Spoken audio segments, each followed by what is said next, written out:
On te dit toujours ce qu'il faut faire pour perdre du poids et personne te dit ce qu'il faut arrêter, alors c'est dans cette vidéo. On a déjà accompagné plus de 200 femmes et il y a un point commun qui leur a vraiment permis de transformer leur corps. C'est pas qu'elles ont commencé à manger parfaitement, c'est pas qu'elles ont trouvé la motivation miracle, c'est qu'elles ont tout simplement arrêté certaines habitudes. Des habitudes qui semblent anodines mais qui sabotaient leurs résultats sans même qu'elles s'en rendent compte. Et aujourd'hui, on t'en donne 5 que tu vas pouvoir arrêter dès ce soir.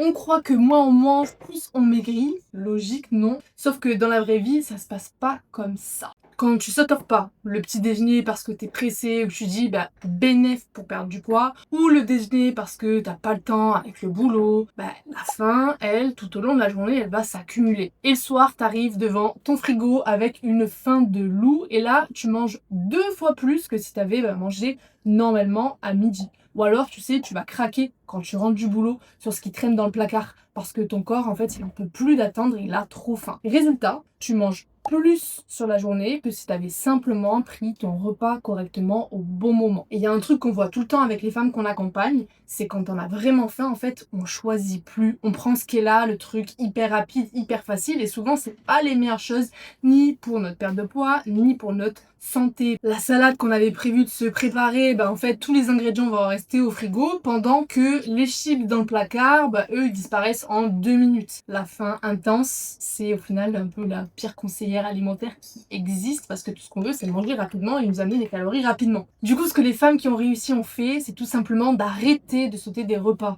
Elles ont mangé régulièrement, même si c'était simple, même si c'était pas forcément des choses folles, parce que un repas pris calmement à midi, c'est la meilleure protection contre le craquage du soir. Et ça vaut pareil sur ton petit-déj. Le petit-déj sauté, forcément, on va manger plus sur les repas qui suivent ou alors on va avoir des fringales pendant la matinée. Donc, s'il y a une chose qu'on te conseille aujourd'hui, c'est tout simplement de ne plus sauter de repas. Jus d'orange, céréales, croissant, yaourt aux fruits, pain blanc avec la confiture. Ça, c'est un petit déj que tu as peut-être déjà depuis l'enfance et il programme carrément ta journée à mal manger. Pourquoi? Parce que un petit déj qui est riche en sucre rapide, comme ces croissants, comme le pain blanc, ça fait monter la glycémie en flèche et 2 heures après, elle s'effondre totalement. Du coup, qu'est-ce qui se passe? Tu as de nouveau faim et tu as envie à nouveau du sucre et le cycle, il recommence en boucle, en boucle, en boucle. Je pense que tu connais ce schéma-là et ce que les femmes qui ont réussi à perdre du poids de manière durable, elles ont fait, elles ont tout simplement déjà ajouté des protéines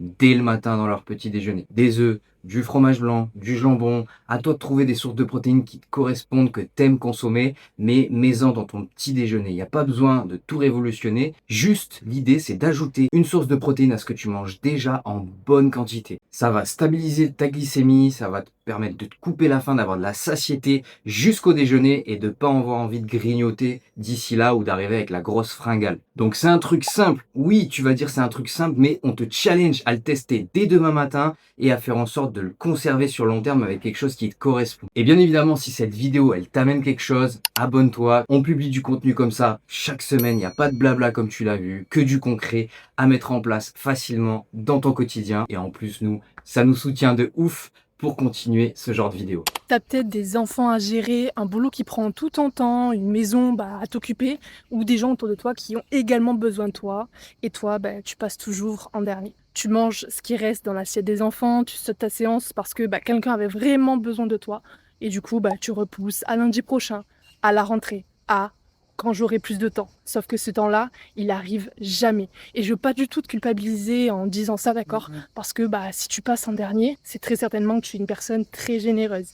Quelqu'un qui donne, quelqu'un qui tient les autres à bout de bras. Et c'est une qualité immense, d'accord? Vraiment. Mais voilà ce que j'ai envie de te dire aujourd'hui. La plupart des femmes, elles ont grandi avec cette idée que s'occuper de soi avant les autres, c'est être égoïste. Que ça voulait dire qu'on aimait moins les autres. Que les bonnes mamans, les bonnes femmes, les bonnes collègues, les bonnes amies, elles donnent sans compter. Sauf que personne te dit la suite. Quand tu te vides complètement pour les autres, que tu n'as plus aucune énergie, en fait, tu n'as plus rien à donner. Du coup, tu donnes de l'épuisement, de l'irritabilité, de la frustration.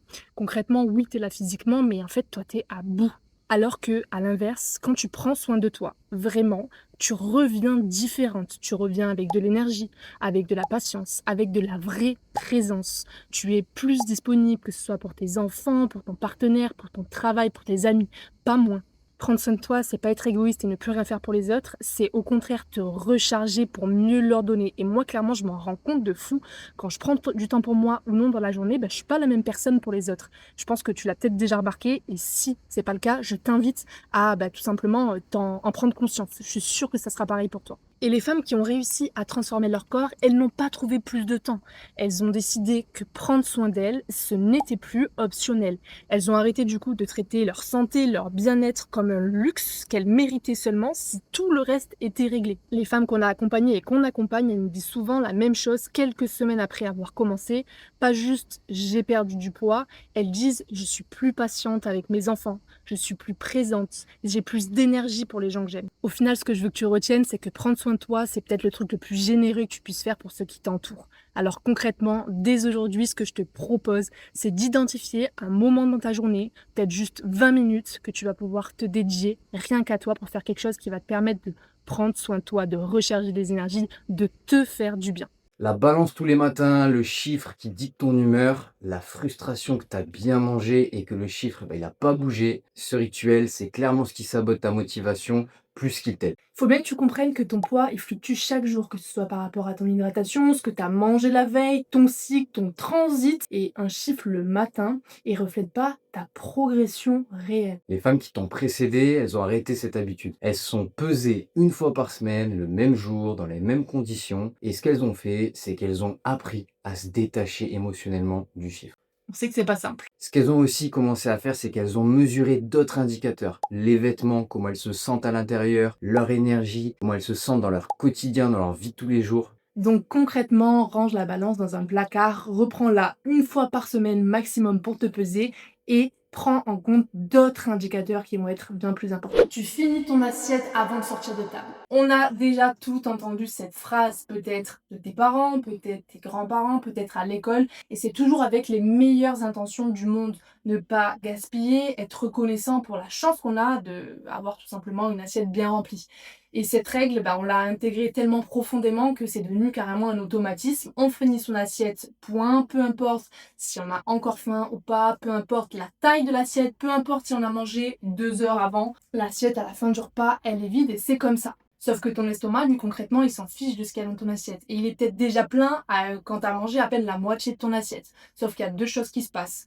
Un, on mange assez rapidement, il faut le dire, et du coup on se laisse pas le temps de ressentir la satiété qui met du temps à arriver, on le sait, et donc on va avoir tendance à manger plus que ce que on aurait réellement mangé si on prenait notre temps et qu'on se dirait bon là j'ai plus faim. Et deuxième chose, comme je disais, c'est que en plus de ça, de pas se rendre compte qu'on est déjà à satiété et de pas pouvoir imprimer ces sensations-là, en plus de ça, on a ce truc de toute façon je finis mon assiette, donc je me pose pas vraiment la question de où j'en suis en termes de faim au cours de mon repas. On a toutes vécu ce moment où tu reposes la fourchette et tu sens que t'es déjà trop pleine, t'es pas à l'aise, t'es lourde et t'as une petite voix dans ta tête qui te dit en fait mais j'aurais dû m'arrêter avant. Et c'est pas que tu sais pas t'arrêter, c'est une règle qu'on t'a apprise enfant et que personne t'a jamais dit de remettre en question. Alors aujourd'hui, on la remet en question. Laisser de la nourriture dans son assiette, c'est écouter son corps, c'est lui faire confiance, c'est transformer sa relation à la nourriture et apprendre à entendre les signaux de faim et de satiété. Des signaux qu'on a tous à la naissance et que progressivement, quand on les ignore,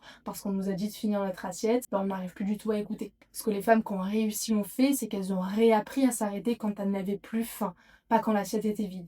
Ça paraît simple, mais ça demande déjà de ralentir pendant le repas, de poser sa fourchette entre les bouchées, de faire une pause à mi-repas et de se demander honnêtement, est-ce que j'ai encore faim ou est-ce que je mange par automatisme? Et au début, ça va peut-être te sembler un petit peu bizarre, peut-être même inconfortable parce que laisser de la nourriture dans l'assiette, ça va à l'encontre au final de tout ce que on t'a appris. Et pour ce qui reste dans l'assiette, tu mets dans un tube, tu mets au frigo, pas de gaspillage sur ça, on est bien d'accord, mais t'es pas obligé de le manger sur ton repas. Ces 5 habitudes, on les retrouve chez presque toutes les femmes qu'on rencontre. Et ce qu'on veut que tu retiennes de cette vidéo, c'est que si t'as pas réussi jusqu'ici, c'est pas parce que t'es pas capable, c'est parce que personne t'a expliqué ce qui se passait vraiment. Et que du coup, tu t'es battu contre toi-même et en plus de ça, avec les mauvais outils. Alors si tu te reconnais dans ce que tu as vu aujourd'hui et que tu te dis que cette fois, tu veux vraiment que ça change pour de bon, on a peut-être quelque chose pour toi. On propose des appels d'orientation gratuits avec nous ou un membre de notre équipe. C'est un moment où on s'intéresse vraiment à toi, à ta situation, on prend le temps,